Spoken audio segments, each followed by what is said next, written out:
this is a known event. The masses know that this family was a part of robbing this country blind, and is still in business today, and no one does anything about it. Talk about lemmings. Talk about lemmings. Ultimately, ignorance is what's going to get a lot of people killed. So you can keep on falling asleep and getting lulled into the charade and loving their shills and their characters out here on the world stage. They're all serving the same thing. I said it before, and if you can't wrap your head around the true religious aspect of this, of what they're worshiping, you're never going to get it. You're just going to keep falling back into the trance. They're worshiping something that's very ancient.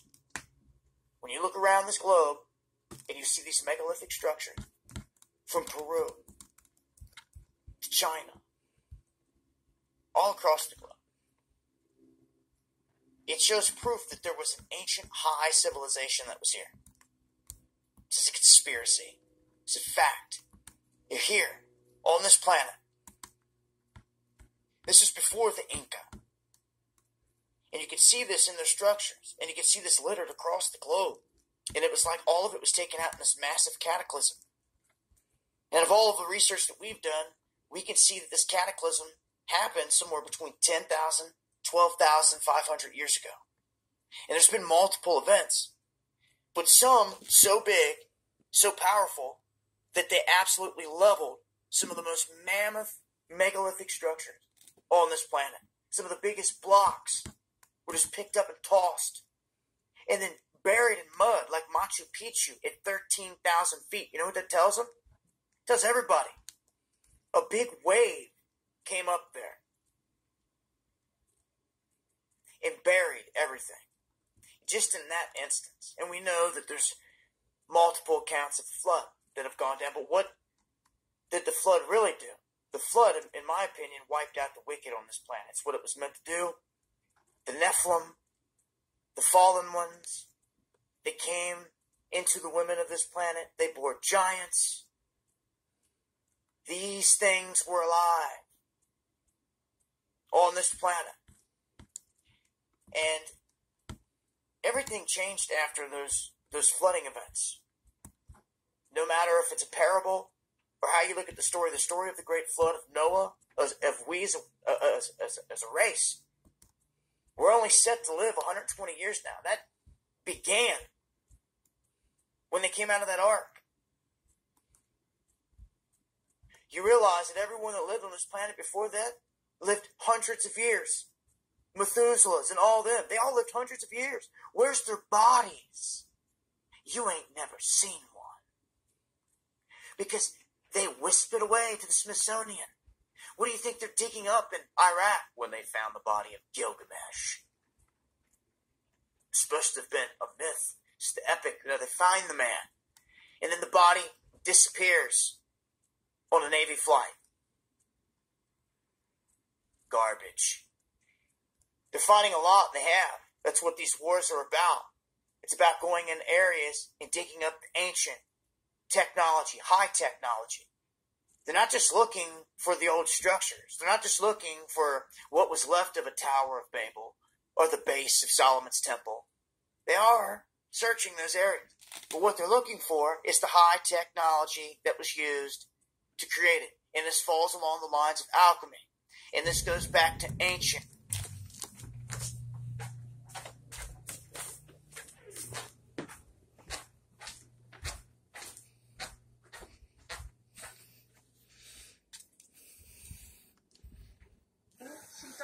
Well, and of course William and Harry and then the bride.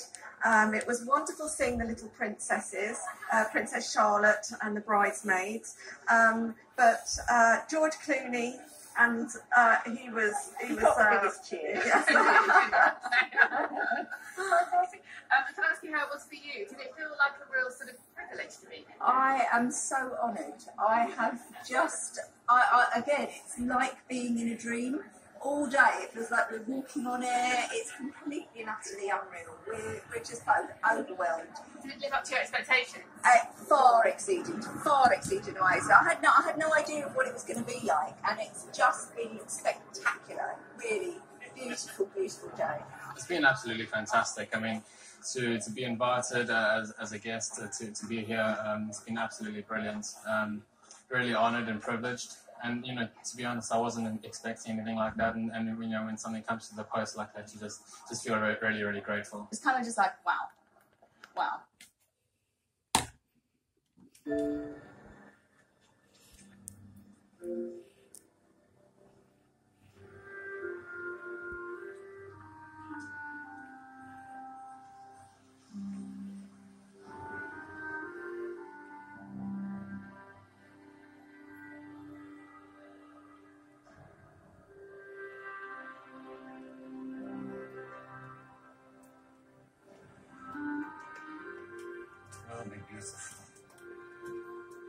Ali Hassan Salam is in Tarifa on the Spanish coast. He's in a compound guarded by all the predictable trouble. Bomb makers often die accidental deaths. In Athens, you shot a KGB agent. Many people must want to kill you, Mr. Stodge. But why would I do that? You pay better than anyone.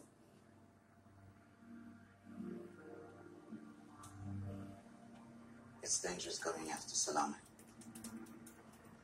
But he planned the Munich massacre. Eliminate him and then let you go home, don't you think? Yes, Louis, I do. You could have a kitchen like that someday. It costs dearly, but home always does.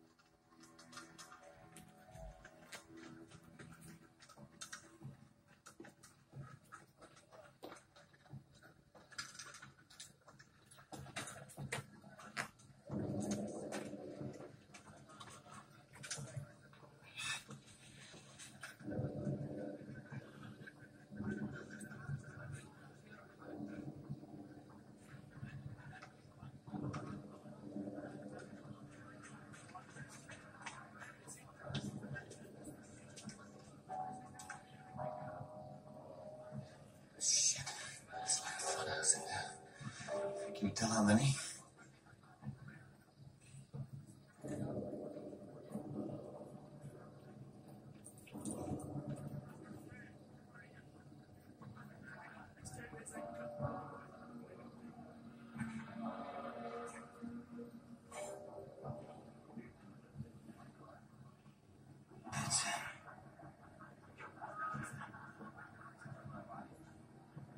Are you sure it's him, Afna? You have to be sure.